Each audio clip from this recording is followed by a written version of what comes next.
చివరికి మా TRS party office కూడా కూలగొట్టి. మరి ఏంది కూలగొట్టినా కదా, మరి దీనికి ఆల్టర్నేట్ ఏంది? ఒక పార్టీ కార్యాలయం కూడా ఉండకూడదా? దీనికి ఆల్టర్నేట్ చూపించాలన్నా చూపించద్దా? మాట్లాడాలన్నా సంప్రదించాలన్నా సంప్రదించద్దా? సింగరేణి వాళ్ళని అడిగితే మాకు సంబంధం లేదని మాట్లాడతారు. ఈ క్వార్టర్స్ అన్ని సింగరేణి, మేము పుట్టక ముందు నుంచి ఉన్నాయి. 1950వ సంవత్సరంలో నిర్మాణం చేసిన ఇండ్లు ఇవన్నీ. మరి ఎందుకు కూల్చివేస్తున్నారు? దీనికి అర్థమైందో అర్థమైందో తర్వాత ఇంకొకటి సమాధానం చెప్పాల్సిన అక్కరున్నది. మీరు కట్టే కాంప్లెక్స్లు ఎవరి కోసం, ఎవరు అడిగింది? తిలక్ నగర్ కావచ్చు, లక్ష్మీనగర్ కావచ్చు, ఎవరికి ఇస్తారు? దాన్ని ఎందుకోసం కూల్చివేస్తున్నారు? తర్వాత ఎక్కడో హైదరాబాద్ నుంచి వచ్చి కార్పొరేటర్స్ వచ్చి కట్టే అవసరం ఇక్కడ ఏమొచ్చింది? ఇవన్నిటి కూడా ఒక్కదానికి కూడా ప్రశ్నకు సమాధానం లేదు. మా ఇష్టం, మేము చేస్తాం. ఎవరైనా అడ్డం వస్తే పోలీసులను పెడతాం, కేసులు పెట్టిస్తాం, అవసరమైతే భయభ్రాంతులను చేస్తాం, ఎవరిని మాట్లాడనీయం, మా ఇష్టం అని చెప్పేటువంటి పరిస్థితి మాత్రం ఇక్కడ కొనసాగుతున్నది. ఇది కరెక్ట్ కాదు. దీన్నెవరు కూడా సహించరు. ప్రజాప్రతినిధిగా ఎన్నిక కావడం అనేది చాలా సంవత్సరాల నుంచి స్వాతంత్రం వచ్చినప్పటి నుంచి చాలామంది ప్రజాప్రతినిధులు ఎన్నికైతే ఉంటారు. కానీ ప్రజలకు అత్యవసరంగా ఉన్నటువంటి పనులే ఉన్నాయి, ప్రజలు అడుగుతున్నటువంటి పనులే ఉన్నాయి, ప్రజలు ఏం కోరుకుంటున్నారు, ఆ పనులను గుర్తించి చేయడం వల్ల నువ్వు ప్రజల్లో ఆదరణ పొందుతారు తప్ప ప్రజలకు సంబంధం లేకుండా, ప్రజల ఇష్టాలకు సంబంధం లేకుండా మీరు ఒకటేదో ఊహించుకొని చేయడం అనేటువంటిది కరెక్ట్ కాదు. ఎందుకంటే ఇప్పటికే ఈ పట్టణం జనాభా తగ్గిపోతున్నది. కూడా ఎవరంటే ఇవ్వచ్చు, కానీ ఆ ఆదేశం మేరకు ఎంత దారుణం జరుగుతుందో ఆలోచించకుండా చేస్తున్నటువంటి పనులు కనబడతా ఉన్నాయి. ఇది దారుణం. ఎందుకంటే మేము కూడా ఇక్కడ పుట్టి పెరిగినటువంటి వాళ్ళం. ఈ పట్టణం నిజంగానే మీరు సుందరీకరణ చేయాలనుకుంటే మీ ఫండ్స్ ఏవి ఎక్కడ శాంక్షన్ అయినాయి? టెండర్ ప్రాసెస్ కంప్లీట్ అయినాయా? డబ్బులు ఏడికెళ్ళి తెస్తారు? తర్వాత ఇప్పుడు అది అవసరం ఉన్నదా లేదా? అక్కడ ప్రజల డిమాండ్ ఉన్నదా? ఏది లేదు. ఒక గాలిలో దీపం పెట్టి ఏదో ఊహించుకొని నిజంగా కూడా ఒక పని చేసే ముందు అక్కడ ఉన్నటువంటి ప్రజల యొక్క ప్రజాభిప్రాయాల సేకరణ చేస్తారు. అది జరుగుతుందంటే ఎక్కడ లేదు. ఎవడు ఇష్టం ఉన్నా ఏం లేకున్నా మేము మాత్రం ఖచ్చితంగా కూల్చేస్తాం, మీరు ఏం చేసుకుంటారో చేసుకోండి అన్నట్టుగా మరి ఇక్కడ వ్యవస్థ నడుస్తున్నది. ఇది కరెక్ట్ కాదు. అంతేకాకుండా ఈ మధ్య కాలంలో ఇక్కడ సిరి ఫంక్షన్ హాల్ కూడా కూల్చివేసారు బలవంతాన్ని. టీఆర్ఎస్ నాయకుడు అనేటువంటి ఒకే ఒక కారణంతో మాత్రమే సిరి ఫంక్షన్ హాల్ కూలగొట్టి. వేరే పార్టీలలో ఎవరు ఉన్నారా? ఇక మేము కూడా అధికారంలో ఉన్నప్పుడు కాంగ్రెస్ పార్టీలో ఎవరు ఉండద్దు అని అనుకుంటే ఎవరన్నా ఒకరు ఉండేటోళ్ళ వాళ్ళ జీవితాల మీద కొడతారా, కడుపు మీద కొడతారా, బ్రతుకుదరు మీద కొడతారా? రాజకీయాలను ప్రజలను ఒప్పించుకొని మెప్పించుకొని ఎన్నికల్లో గెలిస్తే ఎవరైతే ప్రజలకు మేలు చేస్తారో, బాగా పనిచేస్తారో వాళ్ళని ప్రజలు గౌరవిస్తారు. కానీ టీఆర్ఎస్ పార్టీ నాయకుడు అనేటువంటి ఒకే ఒక కారణంతో సిరి ఫంక్షన్ హాల్ బలవంతంగా ఆ రోజు మా మాజీ ఎమ్మెల్యే చందర్ గారు కావచ్చు, నేను కావచ్చు, కలెక్టర్కు మాట్లాడినా కలెక్టర్ ఫోన్ తీయకుండా, కమిషనర్కు మాట్లాడితే కమిషనర్ ఫోన్ తీయకుండా, హైకోర్టు ఆర్డర్ ఉన్నప్పటికీ, హైకోర్టు నుంచి స్టే ఆర్డర్ తెచ్చుకున్నప్పటికీ, అన్ని డాక్యుమెంట్స్ సబ్మిట్ చేసినప్పటికీ, అన్ని పర్మిషన్స్ ఉన్నప్పటికీ ఎప్పుడో 20-25 ఏళ్ళ కింద కట్టిన ఆయిల్ మిల్ అది కొనుక్కొని చిన్న ఫంక్షన్ హాల్ దానిలో కొత్త కన్స్ట్రక్షన్ కూడా ఏం చేయలే, మొర్రోని మొత్తుకుంటుంటే బలవంతంగా కూలగొట్టడం అనేది ఎంతవరకు సమంజసం? ఇది ఏ పార్టీలు ఎవరు ఉండరా? ఇక ఒక పార్టీలో ఉన్నంత మాత్రాన వాళ్ళ మీద కక్ష సాధింపు చర్యలేనా? నేనేమంటున్నంటే ఈ గోదావరికని 80% ఇల్లీగలే, పర్మిషన్లు లేకుండానే ఇల్లు కట్టినారు. మరి మొత్తం గోదావరికని మొత్తం కూలగొడతారా? సింగరేణి ప్రాంతంలో ఉన్నటువంటి మొత్తం సింగరేణి వాసులందరూ కూడా వాళ్ళంతా ఇల్లీగల్గా కట్టుకున్న వాళ్ళే. కొద్ది మందికి మాత్రమే పర్మిషన్స్ ఉన్నాయి. ఈ మధ్య కాలంలో కేసీఆర్ గారు అధికారంలోకి వచ్చిన తర్వాత కొన్ని వేల మందికి పట్టా సర్టిఫికెట్లు ఇచ్చినాం. కానీ మరి మిగిలిన అన్నీ కూడా ఇల్లీగల్గా కట్టుకున్నటువంటి ఇల్లు మొత్తం ఊరంతా ఉన్నాయి. ఎవరిని కూలగొడతావు, ఎవరిని రక్షిస్తావు, ఎందుకు కూలగొడుతున్నారు? పోలీసు అండదండలతోటే ఇలా రాష్ట్రాన్ని నడుపుతున్నారు. సరే, పోలీసులు ఎప్పుడైనా ఏ ప్రభుత్వానికైనా అవసరమే.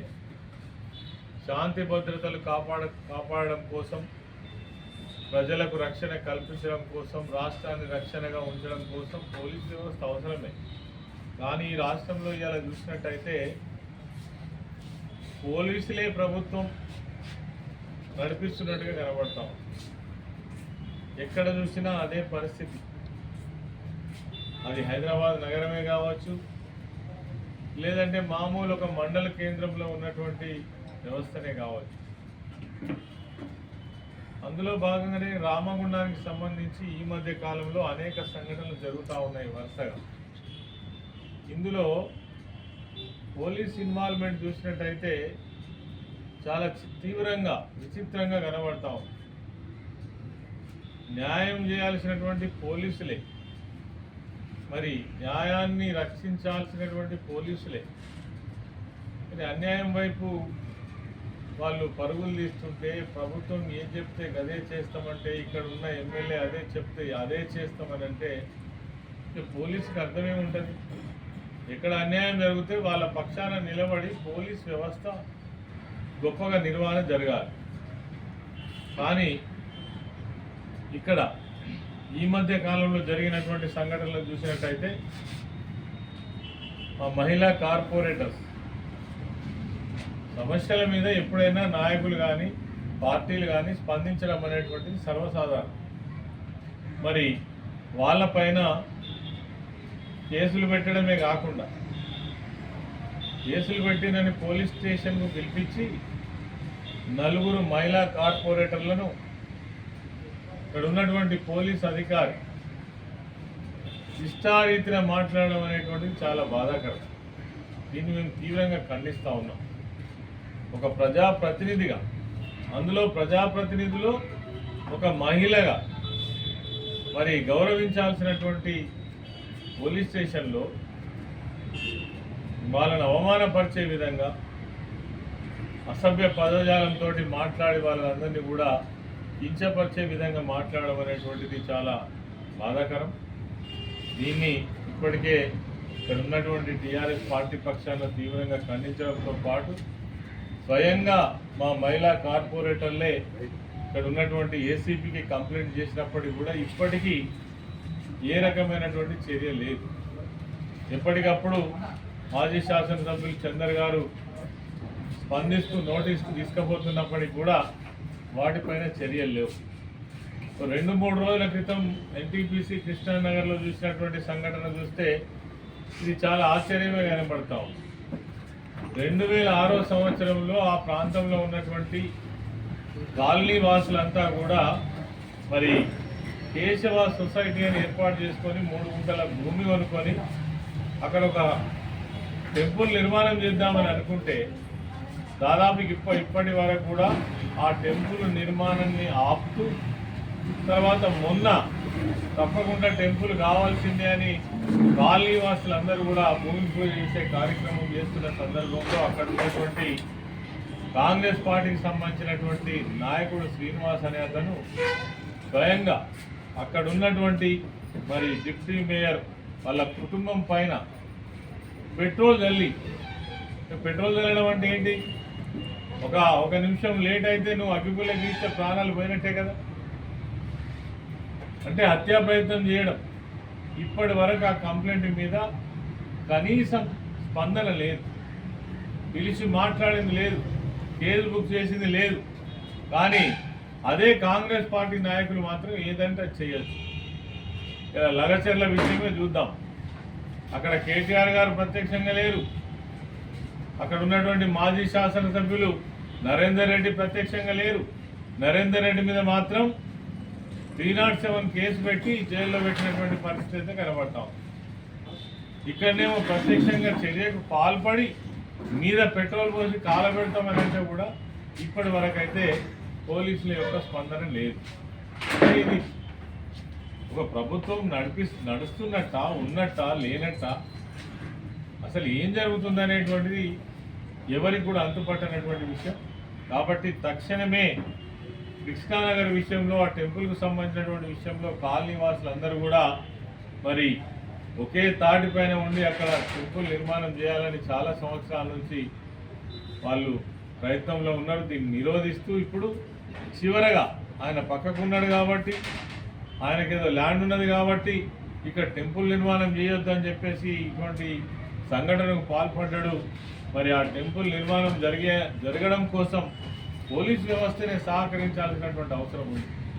అక్కడ నుండి కాలనీవాసులు విడిచిపెట్టి ఎవరైతే కాలనీవాసులకు వ్యతిరేకంగా పనిచేస్తున్నారో వాళ్ళకు సపోర్ట్ చేయడం అనేటువంటిది ఇక్కడ ఆశ్చర్యంగా మనకు కనబడతా ఉన్నది. అదేవిధంగా ఇంకా చాలా సంఘటనలు గోదావరికనే కాకుండా మొత్తం రాష్ట్రంలోనే ఈ కూల్చివేతలు జరుగుతున్నాయి. అసలు ఈ కూల్చివేతలకు అర్థమైందో తెలుస్తలేదు.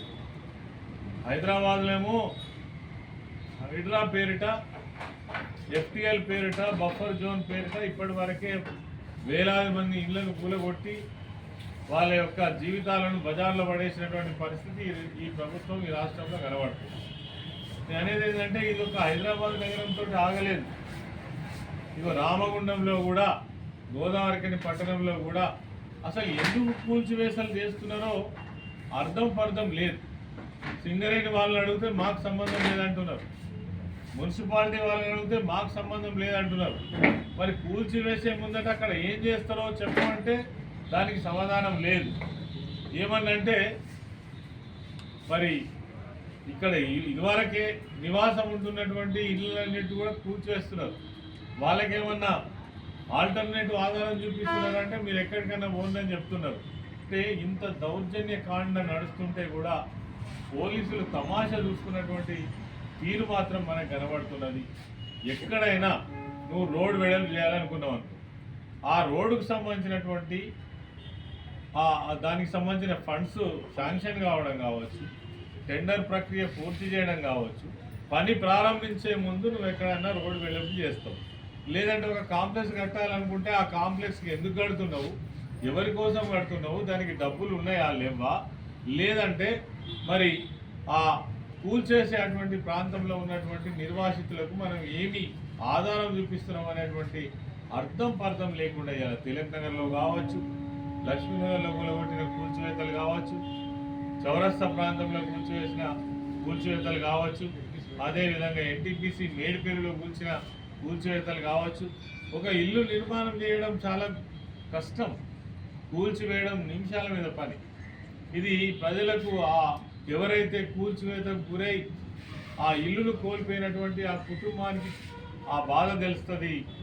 మరి వాళ్ళకే ఆ దుఃఖం తెలుస్తుంది తప్ప వేరేటోళ్ళు కాదు. ఆదేశాలు ఇవ్వడం ఎవరైనా ఇవ్వచ్చు, అధికారం ఉన్నటువంటి గ్రామాన్ని మంచిగా తీర్చిదిద్దుకునే అవసరం ఉన్నది. కానీ దానికి మించి ఊహించుకొని నిధులు లేకుండా, పనులకు అనుమతులు లేకుండా, ఓ కాంట్రాక్ట్ లేకుండా ఇష్టారీతిన ఈ కూల్చివేతలు ప్రజలు నిరసన వ్యక్తం చేసినా పట్టించుకునేది లేదు. వాళ్ళను పోలీసు వాళ్ళని పెట్టి బెదిరించి కేసులు పెట్టి మరి భయానక వాతావరణం సృష్టిస్తున్నారు.